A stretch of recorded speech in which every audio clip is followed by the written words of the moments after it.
Hey everybody, it's Harbinger here. Last few 10 games has been really good for me, so yeah, I'm going to do a few more today.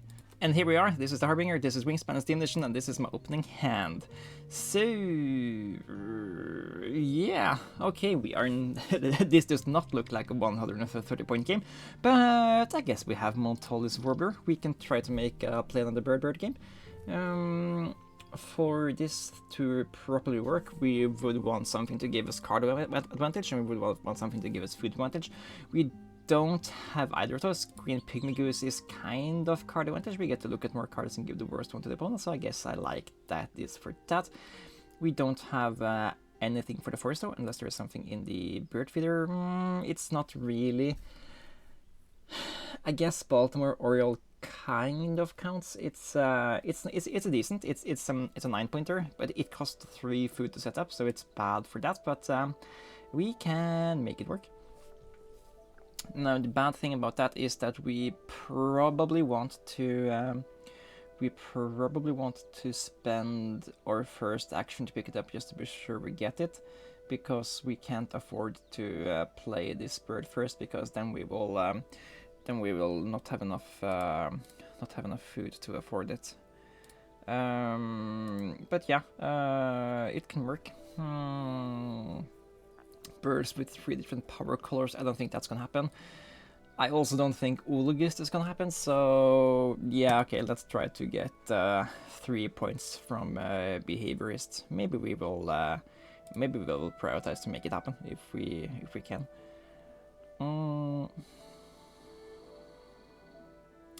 So yeah, I'm also considering maybe going here with the green Pygmy Goose first.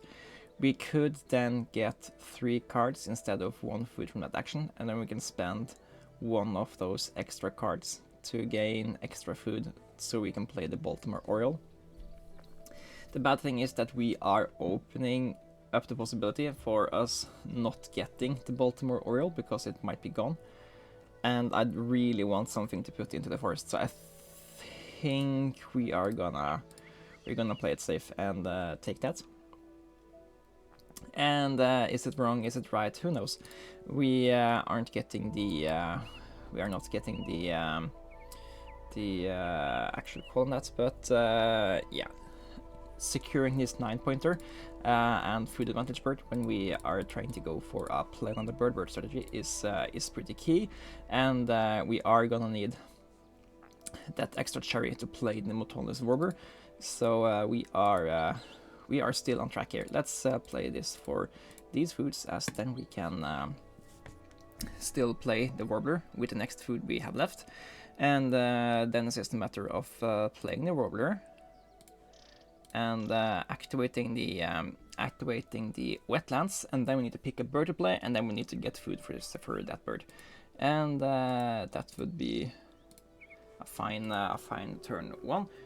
If we can get food to play the red kite, that is a white and no powers bird for the first round. It's also something that can maybe fit up with Behaviorist, so let's try to look at the option of making that happen. And we need to send 1 of these to the opponent. Let's give the opponent the common Mohiran. So then I pick the card I want to give it them to, and let them have that. So then that way we can gain the white-throated dipper, which is more card advantage for us, which I like. And I think we're gonna try to play the red kite here, which means we are gonna need to find another nectar or whatever, and that is available here. So let's do that, and also try to take food so we can play the white-throated dipper next turn. And yeah, we are fine on our way here.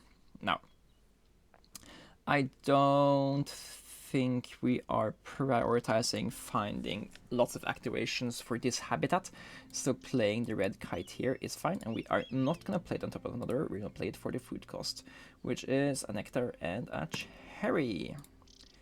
And yeah, that will cement us at least a single point here, maybe 2 points extra. That's fine, and also the opponent ain't gaining that 4 points from themselves, which also is worth something here. course, you cannot touch stubble, quail. Don't really care for. I don't really care for that for them in the setup we have here.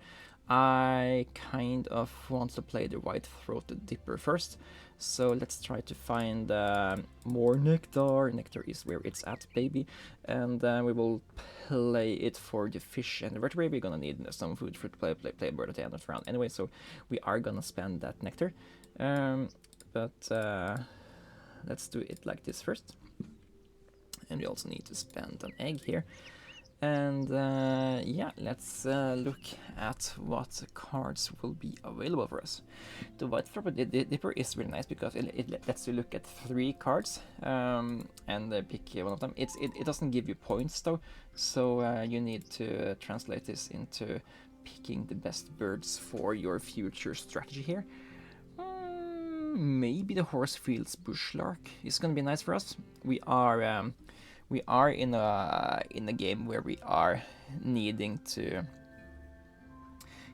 get the most out of every grasslands activation, and I think we aren't doing too many grasslands activation here, so maybe this is the way to go.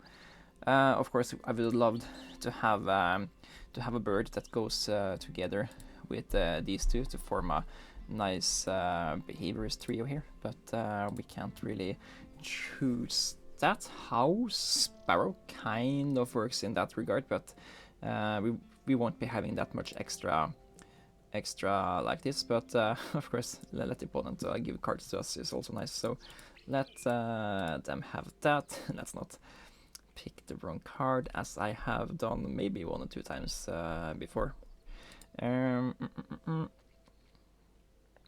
And let's see, what are we playing further? I think we can safely assume we are going to want to go here once or twice in the reserve. We don't really have any eggs, and we do need them eggs though.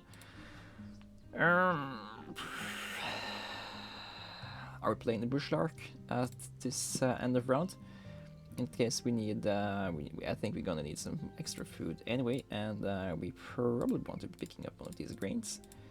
So we're not gonna pay the grain to play it. We're gonna pay the grain to lay extra eggs in it. So yeah, we have the free turn here. Let's also try to find a card for behaviorist to put into the top here. So let's see here. Great Crusty Crab. Nah, American Bittern. It's okay. It's 7 point. Oh, Common Cocoa. That's like precisely the kind of thing we're looking for. Also, Snow Bunting would have been nice here. So yeah, but Common Cocoa lays us eggs and goes into correct habitats. So cool EO. And ooh, do we?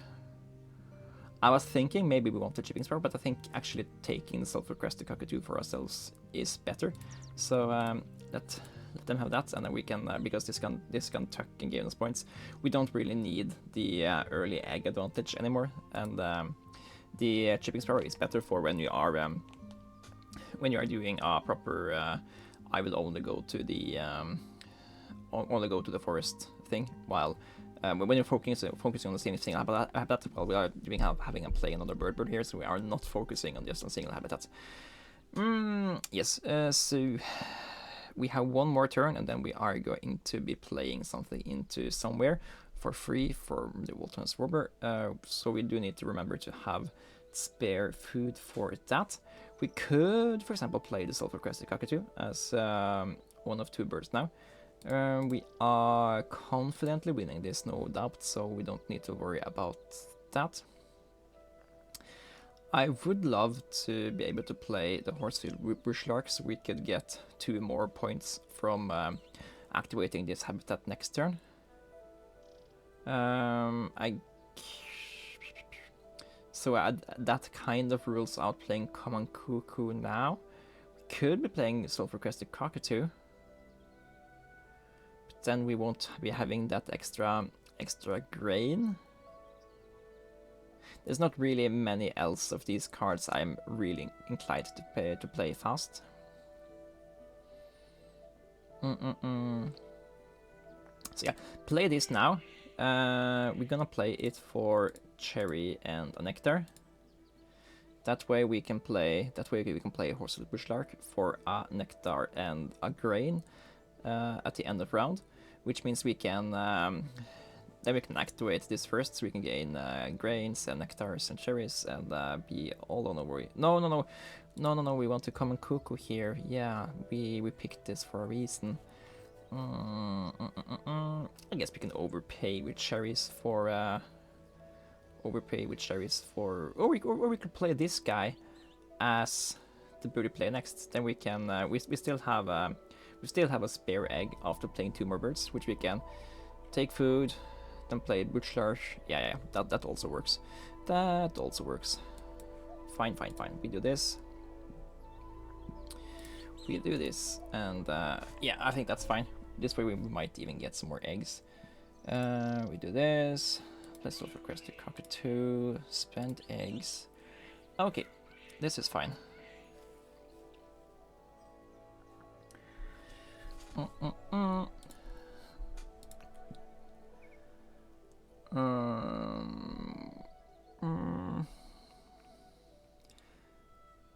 So, planning to play the Horsefields Bushlark here means that we are sacrificing our option of going behaviorist in this line, which is totally fine.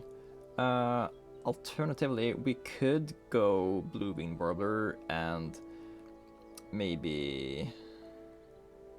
Or we could we could try to make that happen, but I think just playing efficient turns is better than the extra 3 points here. But there's something to be said for just drawing good cards. We have cards on hand though, so let's not waste too much time not translating those into points. So we certainly want to be spending these cards to gain more efficient turns here. We could be playing white-bellied seagull with these foods here. So let's take those. Let's also tuck the musk duck. It's not gonna be played here. Let's take a cherry, and now we didn't take grains. No. That's bad because then we don't have the food to activate this guy. I think we just have to bite it and go another turn. We also don't have enough. We don't have enough food to play it without overpaying. So okay, let's go here. Take 2 grains this time, and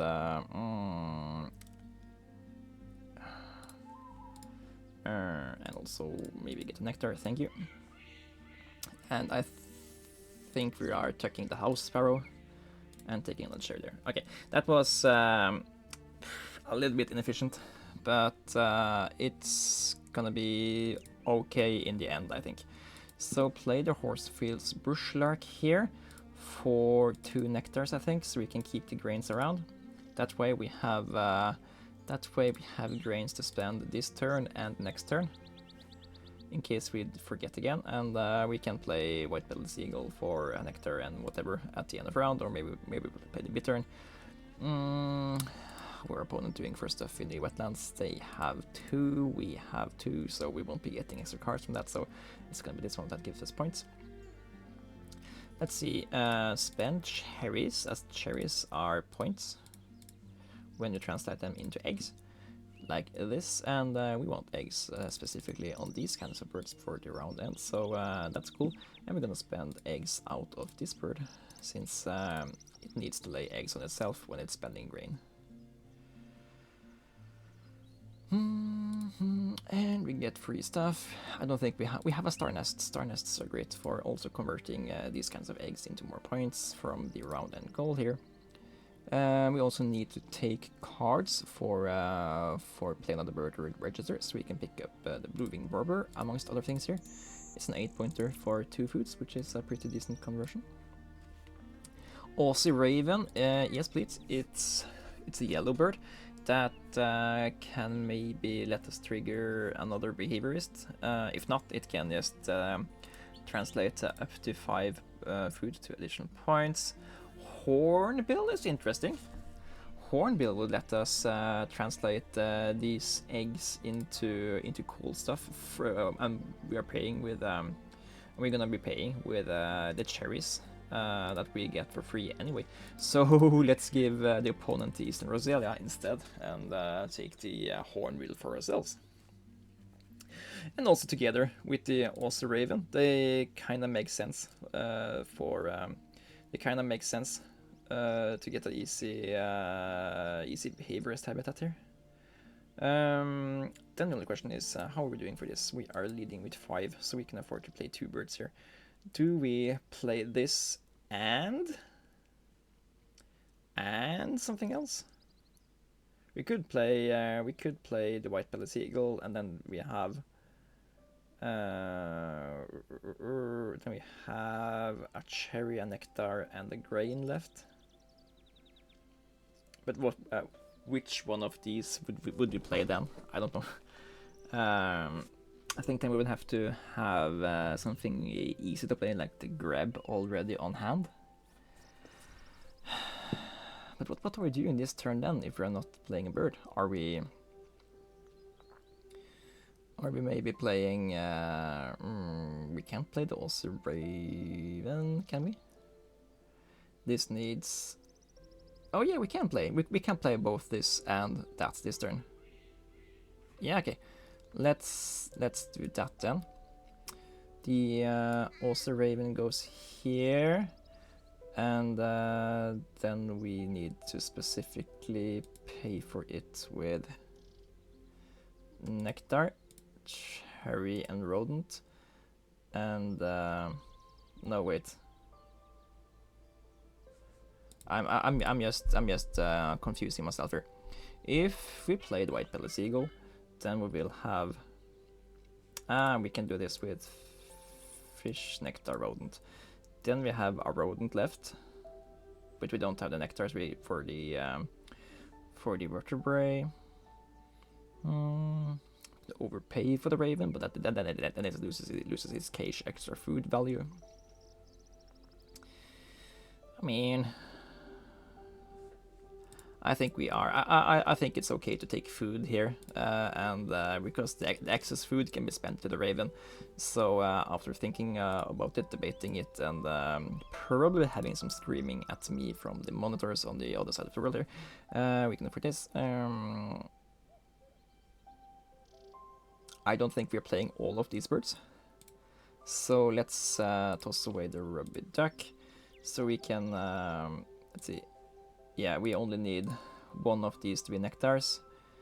Let's take... we don't have option of taking those. Take another... Take a... we don't need manual cherries either. What do we take? Not that. Take a grain. And then we tuck the... I think this is the least valuable bird here. I say a 7-pointer. And take a cherry. Then we play the white-bellied seagull for the end of round effect. And then we can first turn, next turn, play the also raven.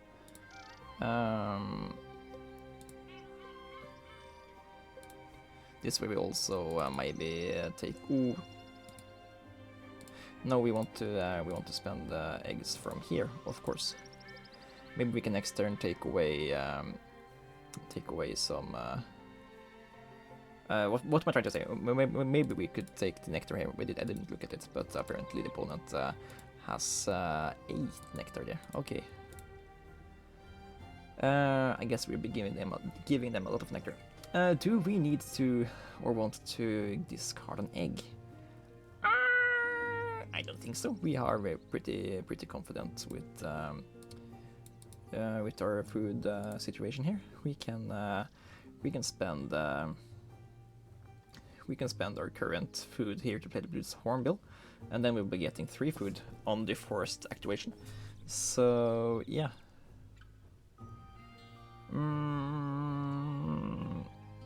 Yeah, happy about this. Play the Blues Hornbill for 3 cherries. Pay this egg and this egg. And then we are removing 4 eggs from the white-throated dipper and tuck 8 cards. And then we have 4 birds in a row here. We can even spend the blue-winged warbler as a 5th card here, if that's what it's gonna take.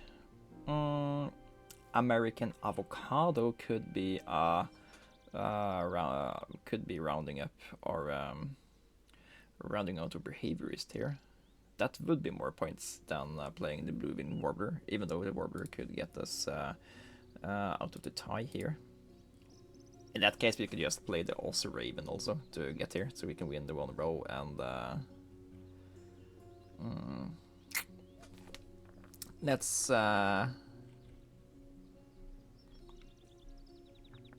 we are gonna lay eggs anyway, and we have to do it now, or we can do it later.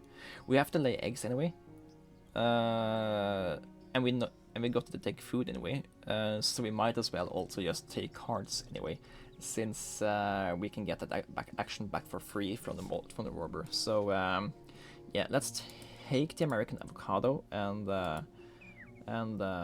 maybe play it, maybe not. Here is two of those. We don't need these, so take that and the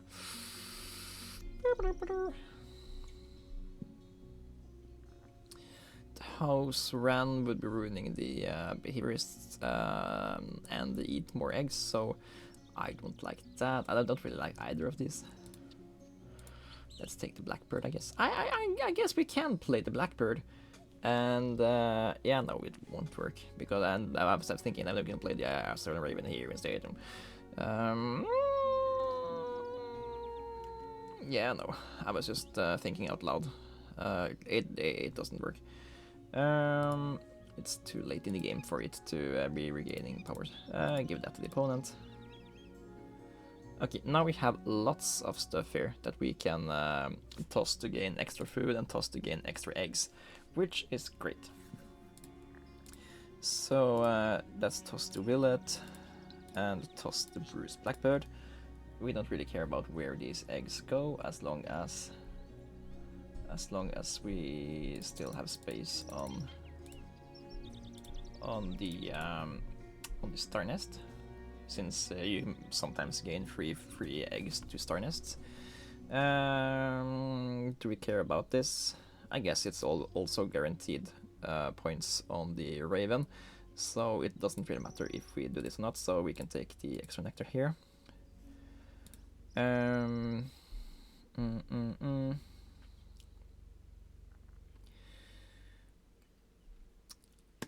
we take a nectar, and we sacrifice.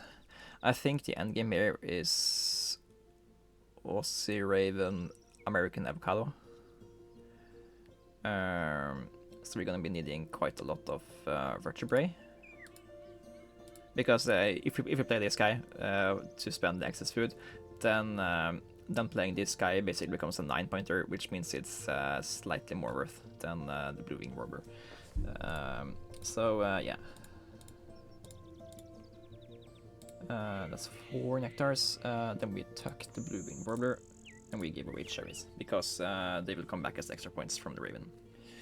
And of course, that also means we are, I don't think it matters, but we are playing the avocado first, just in case the opponent magically gets to lay eggs as their final action. Of course they won't, but yeah, then we're gonna play the Motolus Warbler and play the Raven into there, spending nectar. And we will have, I guess it wouldn't matter, we have 6 foods left there, so yeah. Did we do bad there? We could have put the Raven over here instead. We would be spending the same amount of eggs, the same amount of food, but instead of sharing the 5 points here, we could have had 7/4 instead. Would that have been better or worse? What really made yeah, it's wrong, because we could have donated the forest, then we would have spent a nectar there, so we would have won the nectar. So yeah, it was a 3-point mistake filling out behaviorist instead of playing the Raven here. That's a nice after hindsight thing, but yeah, you need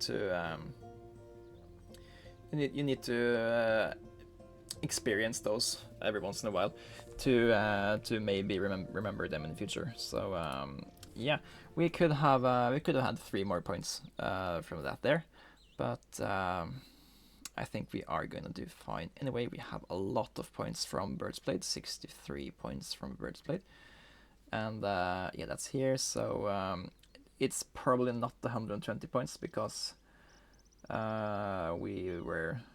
When you pass this, it means that you are over your half. So yeah, 117. It's an okay game. I usually average around 118, so this is a below average game, but I still think it's an above average fun game. And behaviorist is always challenging to make happen, especially when Toilet's Warbler forces you to. When you play these kinds of games, you have little wiggle room to make things happen in the correct order. Even though you get the extra actions, you don't necessarily get them when you want them. Same thing with behaviorist. Yeah, it forces you to play different kinds of bird than you maybe really want to play, and you don't really get to play them in the same order that you usually would want to play them. But I think we had an overall very good game here. And yeah, we didn't really have that many birds that took advantage of their own activations.